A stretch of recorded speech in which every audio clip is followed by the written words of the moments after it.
One of the things that I've learned in my career is that we are stronger together. Forgive me, I don't speak the language, but I try to incorporate the words. That word can be translated as working together in unity.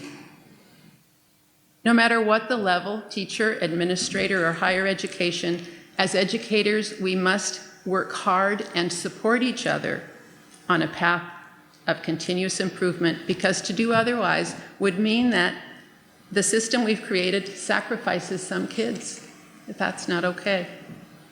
We must surround our students with confidence in them like a Chilkat blanket, mantling the shoulders of one of our most revered elders.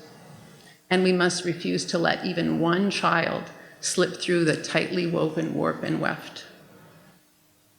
My vision of a culturally responsive school is one where all students succeed, where every child is respected, where the curriculum connects children to their place in the world, where kids develop a deep knowledge of cultural history, and in this part of the world, where the Tlingit language is an integral part of the curriculum, where all kids know that their teachers care about them, where teaching occurs in a context that is rich and engaging, where kids don't have to ask, why are we learning this? Students from all backgrounds feel welcome, and where failure simply is not an option. We really worked hard to try to figure out what is culturally responsive teaching. That was kind of the focus for 3 intense weeks. We worked together on that. And of course, I've been reading books and articles for many, many years on the topic, and I really thought about it. What's a really simple way to describe it? And so I'm going to share with you my own personal idea about what is culturally responsive teaching. And for me, it has 3 prongs. There's the curriculum, the content. There's pedagogy, how we teach. And then there are the dispositions that the teacher brings to it, the teacher's heart. So it's those 3 things that need to align, that all need to be there in order for a teacher to truly be teaching in a culturally responsive way. And I think we've done a lot of work, especially SHI has done a lot of work on the curriculum.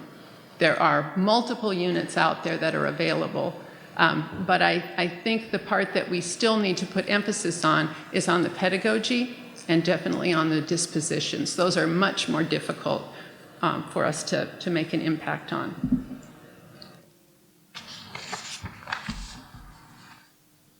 So, what does that mean?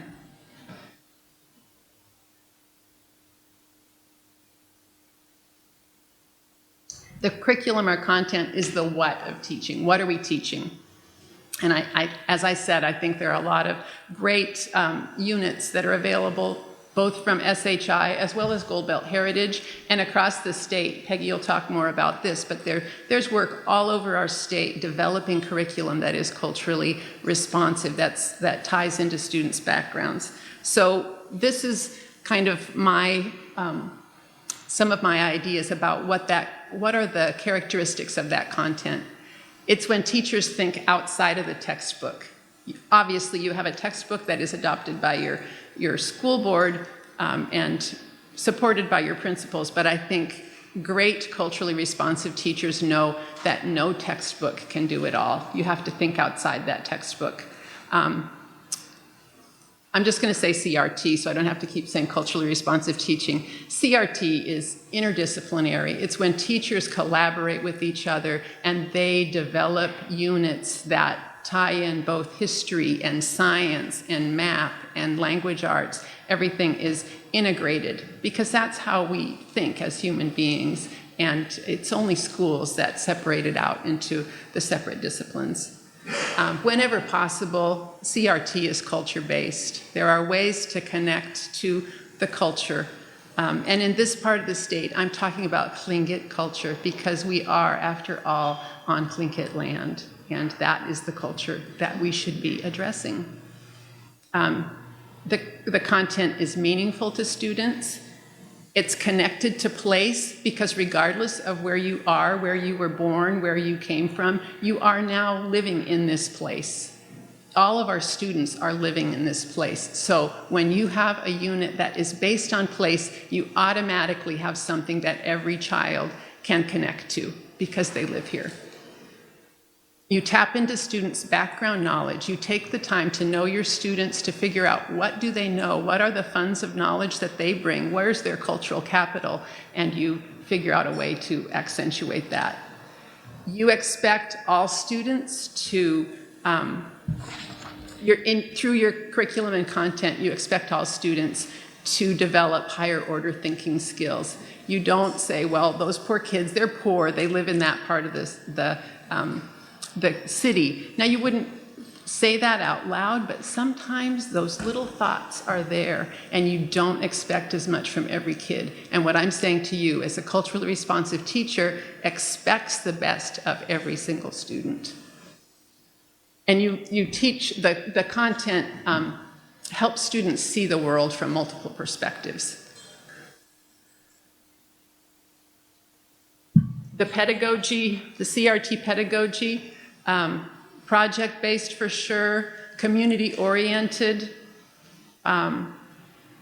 Whenever possible, you are thinking, as you're developing a unit, you're thinking about an authentic audience. How are my students going to share what they're learning? Is there a way that they can share with their families, with the community? Can we take this out into the world? Can the community come to us in an authentic way? It's not just a performance, but there's something real that students are studying that they're going to come back and share with the community.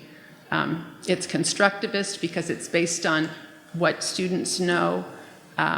Students are allowed to collaborate with each other, cooperate with each other. There's an inquiry stance. It's not just, here's a bunch of stuff from the textbook and I want you to know it. You have ignited in those students a real sense of inquiry. They want to learn because of the way that you're teaching. You allow them that ownership of the question. And the teacher is a facilitator of learning, a guide, not the person who knows it all that's going to share everything, but the teacher is a guide. And the instruction is centered on the students. You have built your unit up from what your students know from their background.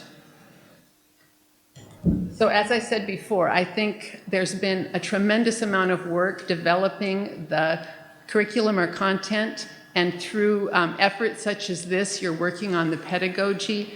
And I say also that one of the real necessities, one of the critical needs to be a culturally responsive teacher is heart. Teachers need to see themselves as change agents. Teachers need to have high expectations for all the students. They need to focus on relationships with every single kid in the classroom, even ones who don't look like you or you know you might not have much in common with. You're going to find a way to build a relationship with that kid, where you have an affirming attitude toward every child. And you have positive perceptions of their families. You find a way to make that work. And you see yourself as an advocate for students. So that's kind of boiling down what I think of when I think of what is culturally responsive teaching. What is our charge to you as educators? And I guess for me, it really is just to keep on going, keep at it, keep striving, think about every single student. I charge you with reading more about culturally responsive teaching. There are some great authors out there: Gloria Ladson-Billings, Geneva Gay, Anna Marie Villegas, Tamara Lucas, Enid Lee, Lisa Delpit, some great authors out there. Form a professional learning community with other teachers in your school or in the district and read some of those books together and discuss. Keep working on the unit that you're working on and share those units with others and just keep at it. I just want to be very encouraging for all of you. I commend you for putting in this time, But the work isn't over when this institute is over, obviously. It's just the very, very beginning. But I just want to hold you up and say, keep at it. I also charge you to reach out to the community. Get out there, get into the community, find those funds of knowledge that our students have, and build from those funds of knowledge. Rather than thinking about what students don't have, find out what they do have and build on their strengths. And I think that we will be launched on our way to changing the world. I open my door to you. I can be reached at the university if you have questions about the unit that you're creating, or if you are going to brainstorm creating a new unit, call me. I'd be glad to sit down with you. I would find that would be fun for me to be able to do that. Okay, that's it. Thank you. Any individual child that comes in your down the path toward you has that intense desire to belong, to be a part of. And you may hold the key to that young person to help them feel connected, to see them for who they are, for what they bring, and what challenges they may be overcoming in their own personal lives, and how they interact with their peer group. Are they isolated? Are they a part of? Are they connected? And you can tell. Just beginning the studying of language, but I closed with telling them that I have a PhD in your culture, and you're but an infant in understanding mine. The key thing as I was working in all those villages was that it validated local knowledge and brought what students valued in their home life into the school and made the linkage between school and home that helped those students be successful. And that was just really hit me strong and was what I emphasized. And at that point, unfortunately, it was one of the few things in a lot of those places that was doing that. This was 30-some years ago, so it was, it led in that. But that, a lot of you think of the beach, you think of all those different, a lot of, the intertidal, you think of all those things, but that connection was key. What is one essential piece that needs to be a part of culturally responsive education moving forward? Culturally responsive education to move forward, I feel it has to be student-centered. Where are your students now? And when I say that, I'm meaning from the whole building, your classroom, the entire district. Where are the student populations and their greatest need? I mentioned earlier that I was involved with the school district's alternative program, and that was because there was such a huge number, a high percentage of Native students leaving school, and lo and behold, the student body makeup of the alternative program ended up consistently being 50%, as opposed to the 22-24% in the K-12 system.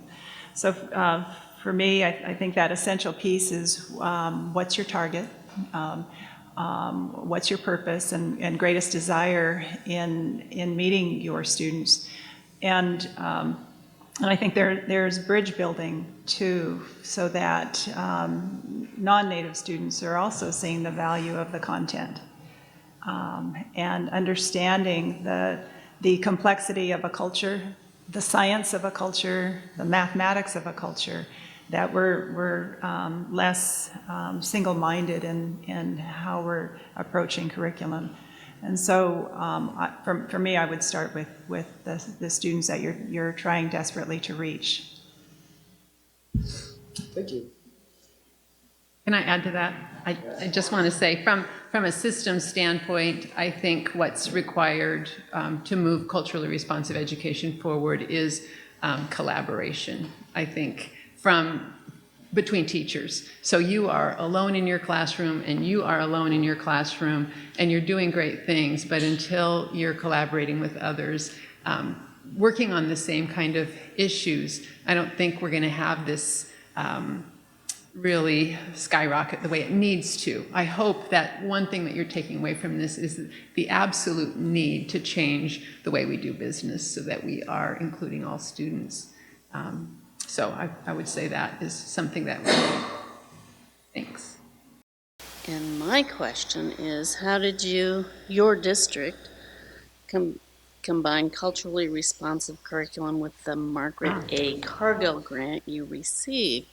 And that would be directed primarily perhaps to Peggy Cowan. Just to be clear, though I've been hiding, I've been here a year. So I was not in the district when the Cargill grant had arrived. I was there during the planning period and have kept up a little bit. So we have a grant similar to yours. It is based on culture. They chose different regions and different places to fund because of different aspects. And, Juneau had its strengths, and the strength of the district to them was the link with culture. So they have, so the grant helps support culture camps for teachers, and obviously incorporates the arts into those, but it's about culture. The Cultural Arts Institute that was in Point Hope this last year, that was part of the consortium, that was sponsored by that, and again focused on, because as all Cargill grants do, on the professional development. There's also a support for aides and Inupiat language teachers becoming classroom teachers. And so they're supporting that. And then they are also supporting the work you saw in the video for the arts curriculum. That curriculum work started with language arts, math, and science, and expanded to different content areas. And in terms of building the units that you saw a peek at. And so it's supporting the development of the arts curriculum. It's a backwards design, so you develop the arts curriculum through the development of the units, and they did that. And then this year, this coming year, they're going to be doing an arts mentorship program where they work with creating culturally responsive arts kits by working with the local culture bearers and the local artists. So it is about culture in the North Slope. What can we do to encourage more Alaskan Natives to become teachers and educators? This one's directed to Ronalda Cadiente-Brown, but open to all of you. One of the things, I think exactly what you're doing is what needs to be done. I think the students need to see themselves in the school. It needs to be, if they're going to want to come back and teach there, they need to be able to see themselves there. And so the culturally responsive teaching that you do, but they also need to see people that look like them there. And so since we don't have as many Native teachers as we want, to invite in the elders, to invite in the culture bearers, to make it a place where there are, you guys can, but to me, as I watch it, I think this is important. And that, remember, high expectations, which and strong relationships. And the strong relationships, which has been emphasized wonderfully here, is between you folks, the teachers and the students, but it's also between each other, and it's between they need to see a team they want to be part of. It needs to be a positive place with a positive team. I mean, and again, I've been, so I'm not talking about Juneau now, or even the North Slope, because I've been around the state a lot. If you're in a toxic school, and there are toxic schools, if you're in a toxic school, who wants to join that team? You know what I mean? So the strong relationships is with the students, but it's also with each other, so that it's, so you model something that students want to see and be part of and see themselves as part of. And again, that's by bringing the culture in and by bringing the people in. In what ways can teachers make positive and culturally appropriate contributions? And then the flip side, what is like an example of an inappropriate contribution? Start by listening. I mean, obviously you need to, if you're not part of that culture, then you need to approach it as a learner. So find mentors and listen carefully to what you're being taught. so that you don't step on toes. I think the classic example of doing something inappropriately would be to use something that you didn't have permission to use, a story or something like that, a song. And so that's where, making connections with community members so that if that kind of danger exists, and listening to the advice of people that are living in the culture.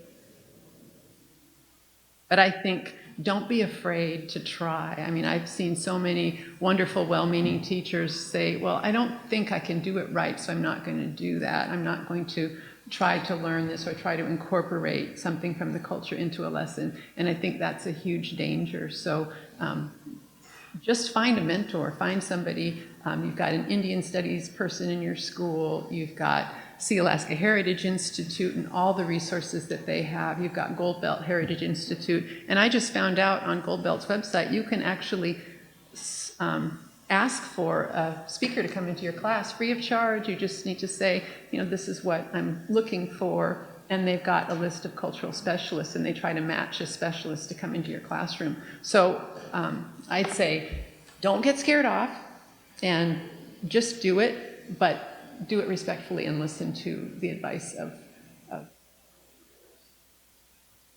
As a white teacher, I don't want to teach about the culture because that's not my expertise, but you can teach through the culture.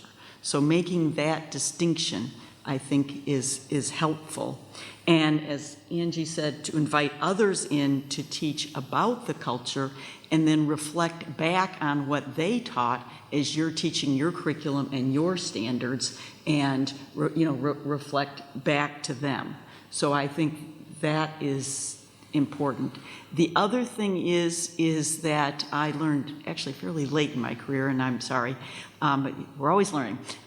Don't be afraid of tokenism. Because I am into, doing it fully and real, and systems change, and all of the profound things, that I worried about giving lip service and being perceived as doing tokenism. And so I pulled back from it.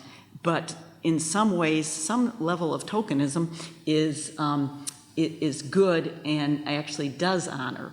And I use that as an example in terms of the language. I don't speak the language, and so I was reluctant to use the language at all.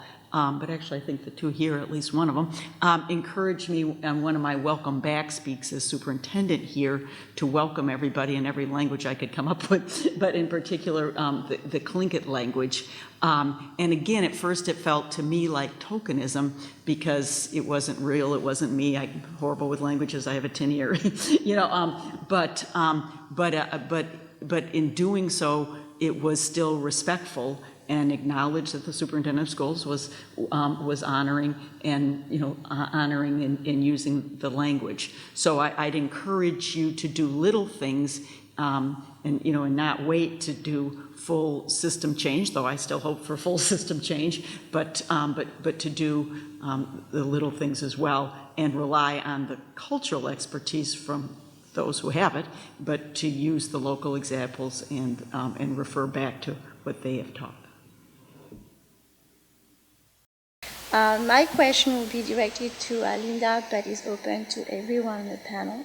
How do you, as teachers, access and utilize community assets when creating place-based units? I would offer up that take the time to learn about the different Native organizations in our community.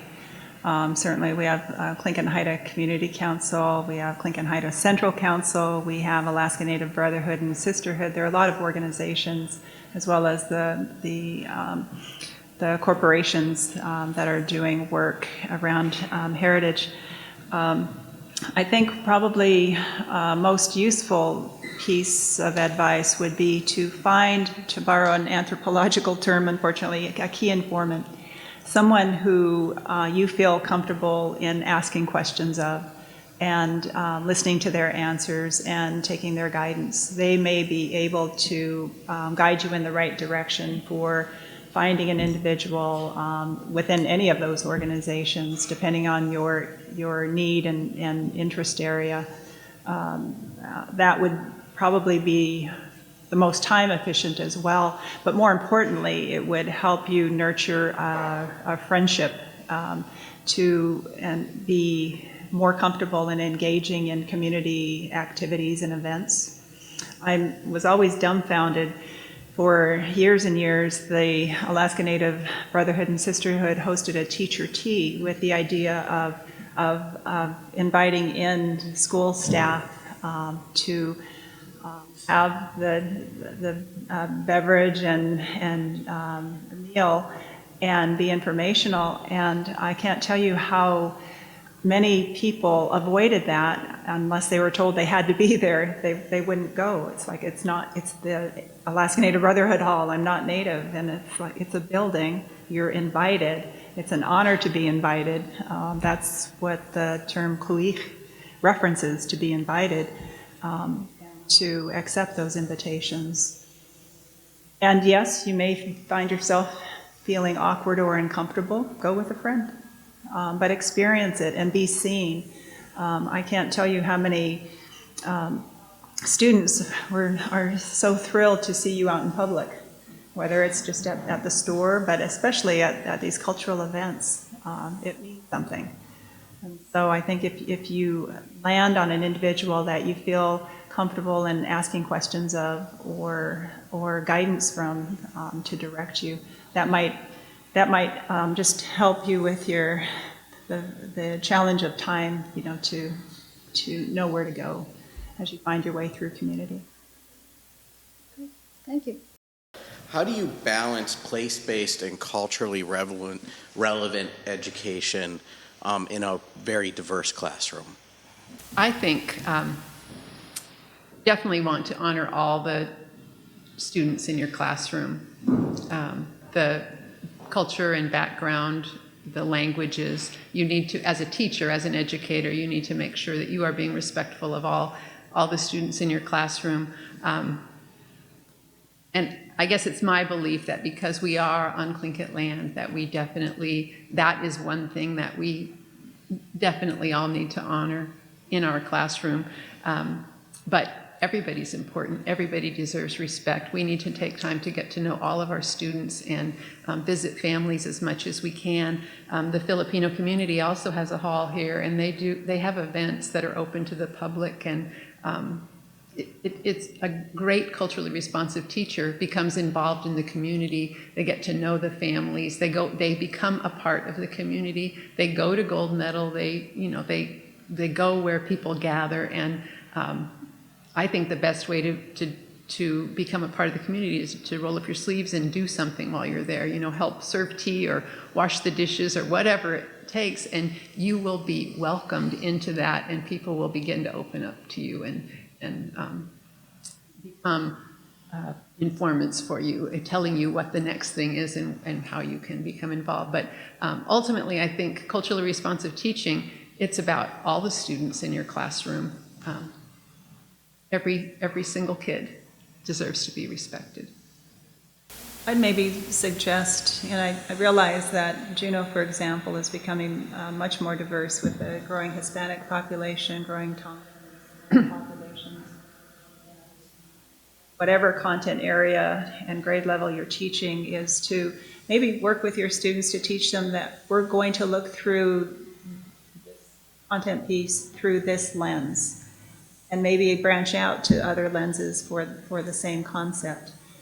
And just that level of pre-teaching lens, like this is my lens that I'm understanding this. What lens do you valuing the making potentially Burrum at the heart of that? I'm reminded of a classroom that I visited at Glacier Valley Elementary School, where the focus was the teacher's strength of language. And so all of the learning centers and the roadmap for the classroom and the day were all in Tlingit as well as English. And then as the group was more and more diverse, then other languages were added. And not just for that visual picture, but actually used throughout the day is, yes, an evidence of making the effort. And the teacher was realizing, I'm missing this language, and this is my goal for the coming year to add this. And basically mirroring back some of his. It would actually be a fun project, I would guess, depending on what the grade level and focus area is. A big problem at our middle school at John Tokenism, homeless children, and no sense of identity, no sense of place. And I really think that this type of education is really going to help identify or bring identity to some of those students. So again, I just really want to thank you. I don't have a question, but thanks. This is awesome. I'm excited to get back to school and use some of this to help, like I said, give those kids a sense of place. Thank you. Can I add something to what you said, Bobby? I really think that when I talked about funds of knowledge, what I'm really talking about is those homeless kids have strengths. I was the principal at Gastineau. I had students who took care of younger brothers and sisters. Their parents weren't there, and these were elementary age students. They have strengths. So we as educators need to find out what those strengths are and then build on them. They've got this independence, they've got all kinds of strengths. So, as you look at students, see those strengths. That's my challenge to you. I think there's a point too. I spent 3 years with Marie Drake Middle School, and then we opened in Santagahini.